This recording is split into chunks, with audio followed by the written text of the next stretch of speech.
Awesome. Thank you very much, Jacqueline. Okay, next question for you, Jacqueline. And this is from Andrew Stewart from the West Coast once again. How important a role do you feel DNZ has to play in the TB free program, achieving its goal of having New Zealand TB free, free of TB in its cattle and dairy herds? I think we need to be standing up more in Wellington, seriously, because we've had the TB outbreak in Hawke's Bay, and we've had the issues of animals coming back to the Waikato. So how do we stand up to it? We have people on that Osprey board that's looking after it, and yet we're not getting some strength there. We do reviews on how the material is, or how the money is being spent, and remember that we don't, TB just goes straight through DNZ. There's no clipping the ticket there. But absolutely, DNZ needs to make sure through the statements to the chair, that is generally a nominee from one of the groups involved, and it's Beef and Lamb and DNZ, and make sure that we're following things up. We always get the statements, oh, well, NAPE's a problem, so it's the farmer's fault. And I think we need to push back and say, actually, have you tried to move animals around? Have you, and the whole business about NATE and the COVID and the animal tracing, and then the slaughterhouses decided they didn't have the numbers 24 hours in advance after all. There is some flexibility as long as we push back hard enough. And the flexibility must be to make it practical. Thank you, Richard. Awesome. Thank you very much, Jacqueline. Stu. Yeah, cheers, Richard. TB is so fraught. You know, we have councils that used to put in a lot of money alongside Osprey, especially here in the Waikato, and now they're saying, no, this should be a government thing, or it should just be a farmer-led initiative. And with the result that very little is getting done. But this is also an opportunity that we've got to work with our potential detractors in DOC and Forest and Bird. They just came out with a report that said if we did proper predator control in our forests, state-owned forests as well, we could reduce GHGs by up to 60%, or 60% of what we're losing in the transport industry, just through regrowth, and also at the same time it's benefiting TB. So this is where I'm sort of talking about. If you can find commonalities with organisations that might hitherto have sort of not been very supportive of us, if you can find common grounds to support their initiatives, it can actually help us as well. And I think that's something that we need to do better at DNZ. Yes, keep lobbying the government, work with our councils and our delegates throughout the country, but also look at the other potential partners that we could have and expand the story, because yes, we want to get rid of TB, but maybe there's another way of skinning that cat. Carl, Richard. Awesome. Thanks, Steve Stu. Okay, next question for you. Over the last year, dairy farmers have faced huge challenges in terms of attracting and retaining quality staff, while at the same time facing a ever-increasing burden to do things better, whether it be animal health or environmental management, etc. How do you propose DNZ contributes to fixing this problem? Yeah, well, tell me about it. I'm one of those many farmers who employed somebody, signed a contract, and come the 1st of June, they didn't turn up because somebody else had offered them another job. I'm aware of all of the, the problems that we've got. But yes, we've had a small victory the other day, but then as Jacqueline pointed out the other day, 40-hour weeks, it's completely impractical. I really struggle with the fact that Damien O'Connor's brother is a dairy farmer and he thinks that we can get staff from within New Zealand. Not only that, these poor people, not poor people, but these amazing people that are coming over and working on our farms, and their families are stuck overseas. Now, apart from being inhumane and unjust, we really need to talk to government sensibly so that we can bring in people from overseas to fill the jobs that our people don't want to do, because they've got options, okay? And or they just don't want to be dairy farmers. As DNZ, we can make it a better pathway into the industry. I think it's really sad that we no longer have that clear pathway from wages, contract, managing into share milking to farm ownership. I think people are constrained by not being able to see their future. So I think DNZ can do a lot, but I really think that this is one one area in particular that we could really push back hard at government with. Thank you. Awesome. Cheers. Thanks heaps, Stu. Jacqueline?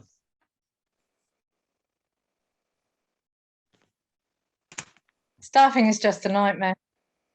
The problem I see is that Damien O'Connor's brother, who I'm sure is a charming chap, is regenerative agriculture and has the boys back on the farm. It doesn't matter to him in the way that it matters to most of us trying to run some sort of farm business. We want people who understand animals, who understand pasture, who understand soil, but I would say that as a soil scientist. So DNZ, I think, needs to be doing the work in Wellington to explain the realities and how that we just can't behave just like everybody, for instance, in terms of labour, because the cows do need milking all the time and people do need holidays, and I don't see them getting them at the moment, not if they're actually the farm owners.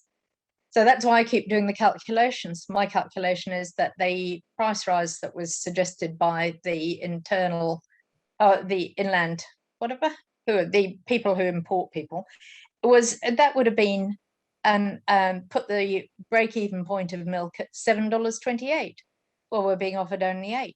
So how do you actually do any repairs and maintenance or any investments for the future in terms of the environment? But this is what needs explaining down in Wellington. And yes, we can push back harder. In terms of the working, it's not, I think New Zealand farmers want to do things better all the time. The issue for us, all of us, is that we're being asked to prove that we're doing better all the time, which means more and more paperwork that takes more and more time on tinier and tinier screens, and something goes wrong and you've stuffed the lot.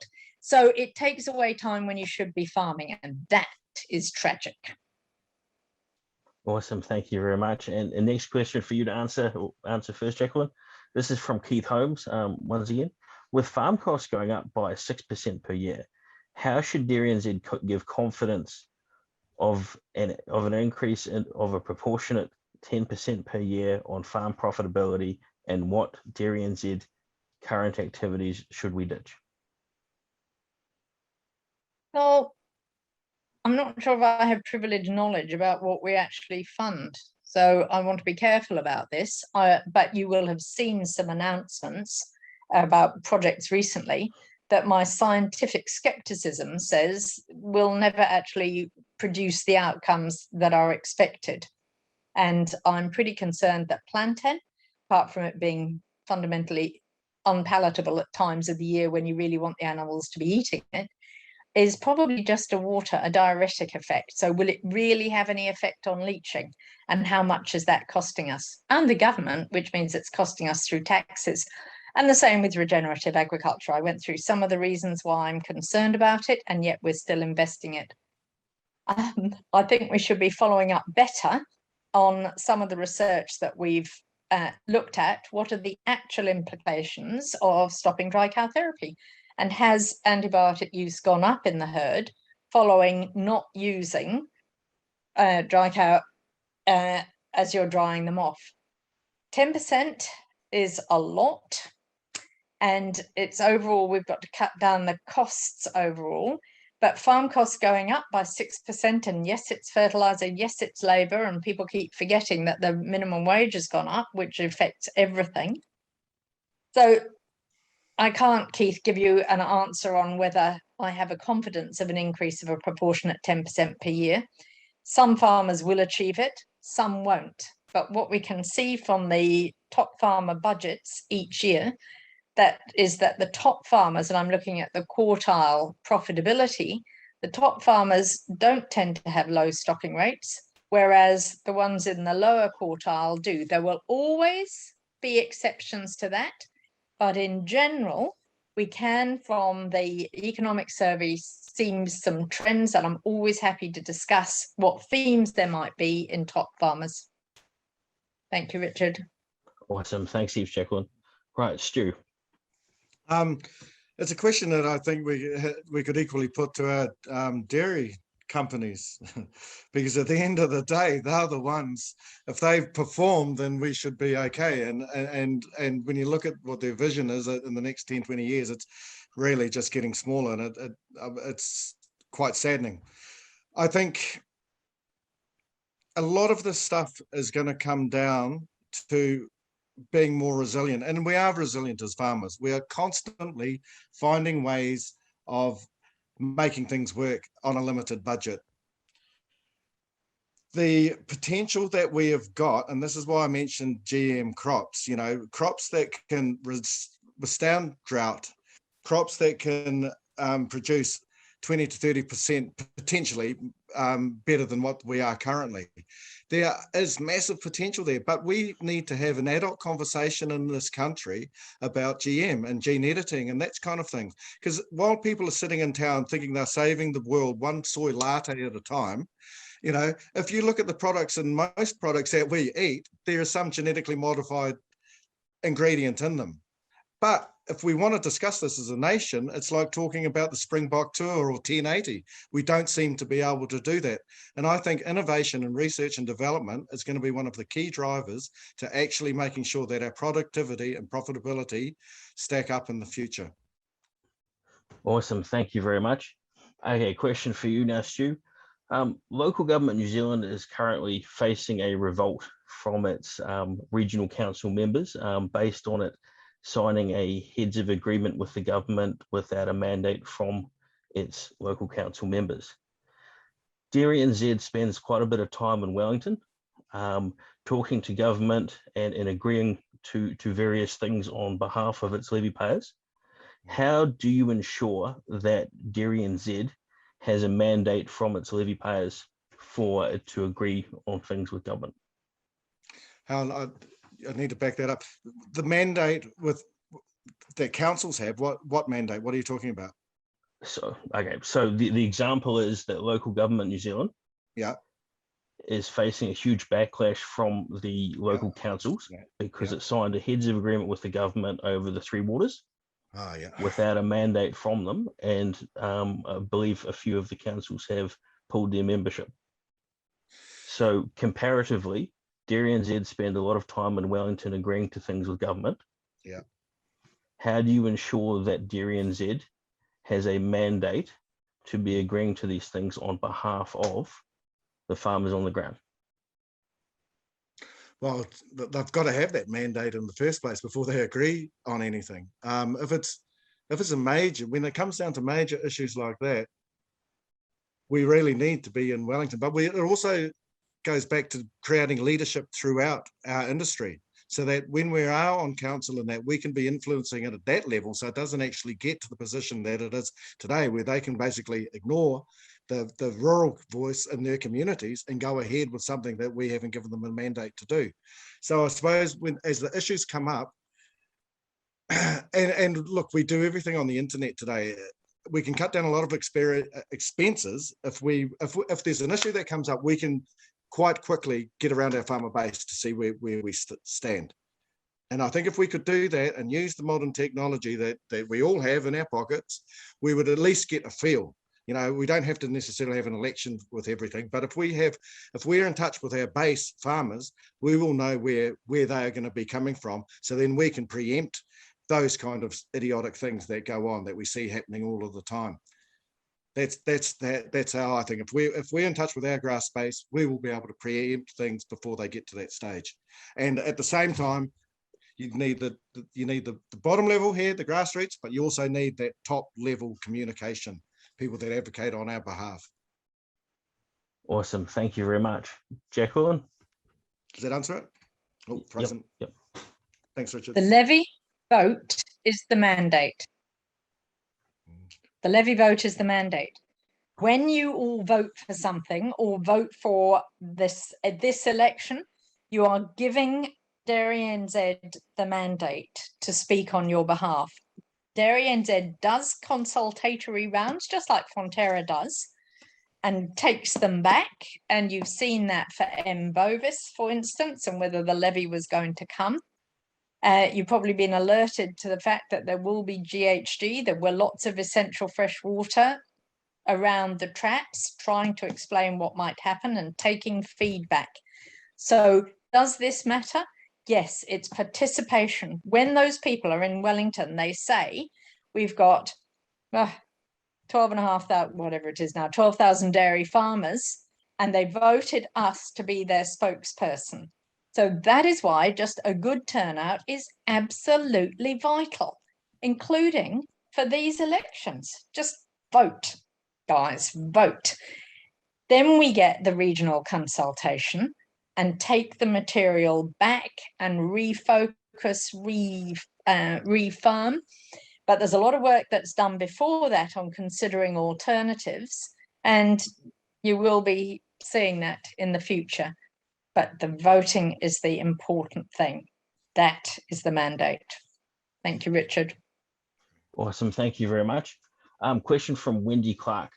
If there was something that you could improve within DNZ, so one thing, what would that be? Jacqueline.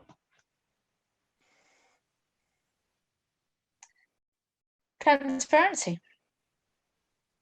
The questions that are coming to us tonight are implying that you don't know what's going on. And I know that a lot of material is put out, but it's obviously not getting to people in the way that is going to create trust, restore trust, create confidence, and those sorts of things. There's a lot of work that goes on that it appears people don't know about. And that is transparency. It's just like Fonterra's been through, and thinking about how we can make improvements for the next few years. Of course, it's also doing the science, but still the one thing, it's transparency. Cool. Thank you very much, Jacqueline. Stu? Yeah, I agree with Jacqueline. I'd call it more communication, because there is gaps in the country when you talk to people from different regions that some people have just so lost faith in DNZ as an organisation. But when you dig down into it, a lot of it is they don't really know what's going on. Or there are some projects that go on that you just think, why have we spent money on that? So there needs to be at a board level probably some greater scrutiny. Can I give you an example? It's not one hypothetical, let's say. And it was about wintering pads down in Southland, and it was proposed that we wouldn't put roofs on them because then the animals would be colder and they would eat more and put on more weight. Well, where's that going to sound good in terms of social license? Not only that, combined with the fact that you can have 1 in 100 years rainfall at any time that these days, where are you going to put all of that effluent? And they were seriously considering that sort of research. So I think that there really does need, that's where the practical farmer, you know, on the ground, when they look at these proposals, can just go, that's not going to fly, you know, and being honest with our base. Awesome. Thank you very much, Stu. Okay, has anyone got any more questions that they want? We've got time for about 2 more.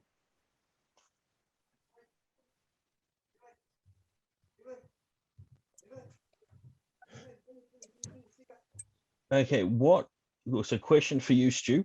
What is your position on COVID-19 vaccines within the dairy industry?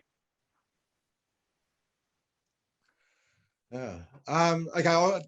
Okay. Personally, I think you should have a vaccine. You know, protect your staff, protect your old people, protect your community. You know, we are a vital service. We provide food to 90 million people around the world. We cannot afford not to be able to have our milk picked up and that. I see this question's there, how no milk collection. Well, I can't understand how you could have no milk collection as somebody trying to mandate that you had COVID on farm. Well, I don't understand that, because you can isolate.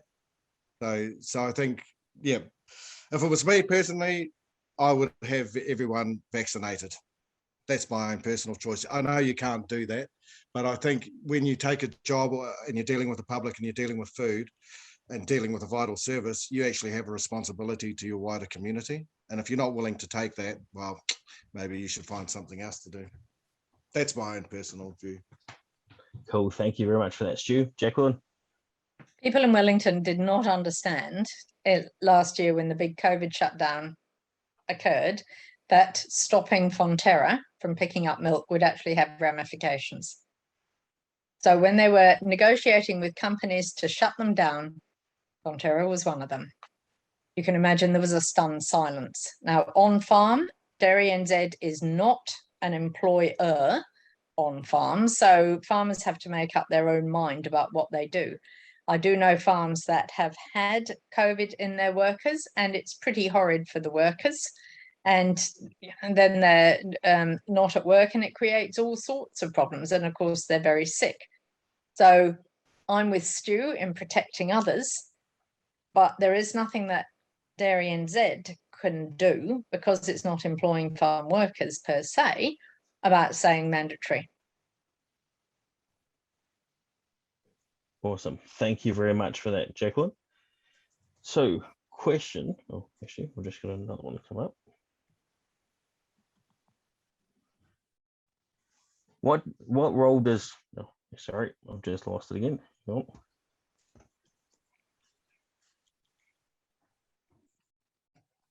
If you both agree that we need to improve transparency in DNZ, how would you both go about doing this? Thanks, Kylie. And am I first? Yeah, sorry, Jacqueline. Sorry, yes. Right. Sort of as I alluded some time ago, and Stu's talked about with communication, we need to make sure that all important messages reach you in a way that is actually needed or is accessible by farmers. So the monthly updates are coming out. Tim Mackle sends messages out periodically. Are they hitting the spot? And if not, send in some suggestions about how that transparency could be improved. There is a fine line, and Stu will know this because he was there for 6 months, in treading a good line between farmers and the government, and going either way risks too far, risks alienating the other group. But I think we could manage better transparency and communication for farmers. Awesome. Thank you very much. Stu? Yeah, I think communication could be better. I don't think it's that bad, but there's also governance issues. There's things when you take on a role as a director that will be discussed in the boardroom that you can't go and talk to other people about. And it's something that when you, as Jacqueline alluded to before, when you pay your levy, you are actually giving them the mandate. So you have to trust that some of these conversations that you're having behind closed doors have to stay behind closed doors because they're ongoing. I know it's frustrating. I mean, even on a school board, you get these sorts of things. Your community's going, what the hell's, they know something's going on, but you can't tell them because as a director, you are obliged to keep things in-house. Once you know it, once all of the affected parties are in agreement, fine, go ahead and you know, warts and all if you have to. But I think as a director, you do have to have fairly clear boundaries about what is put out there and what's not. So I know it's frustrating, but that's just part of the nature of being on a board. Awesome. Thank you very much, Stu. Okay, last question for you, Stu. First, what role do you think DNZ has in terms of farm succession, e.g. share milkers, contract milkers, and attracting new participants into the industry? I think there's a huge potential there. It's one of my concerns on the industry. Is that, well, farm succession for one, but also it's that movement through the industry. I think Connell Buchanan said it quite well. You know, they get to a certain age and then they're sort of given golden handcuffs, you know, because they're going into equity partnerships rather than farmer ownership, which, you know, is really sad because the reason we're farmers is that we love doing what we do. You know, we love having our kids on our farm. You know, I love the fact that my great-great-grandfather was here. The association I have with our neighbours, the iwi, is 180 years, you know, and I want that to continue for another, you know, century. And we need to figure out a way, because what happens with a lot of farming families, they won't discuss it, and then all of a sudden mum or dad dies and there's a shit fight, you know, basically, because they haven't got the tools or the confidence on how to plan. And I think we could do that a hell of a lot better, and it would save so much grief for so many people. Awesome. Thank you very much, Stu. Jacqueline? And it's sad. And part of it's because farmers love what they do, as Stu has said, and they go on doing it. And then they realize their children that they thought would be coming on are actually, well, they're in their 50s and they've got their own lives. So the banks are running lots of succession planning things. They do it really well. So are some of the primary industry management type consultants. DNZ has done a bit.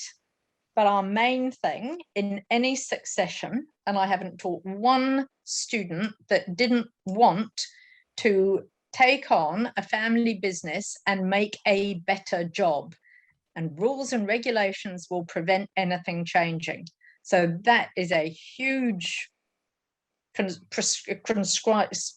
just stopping any enthusiasm for coming on.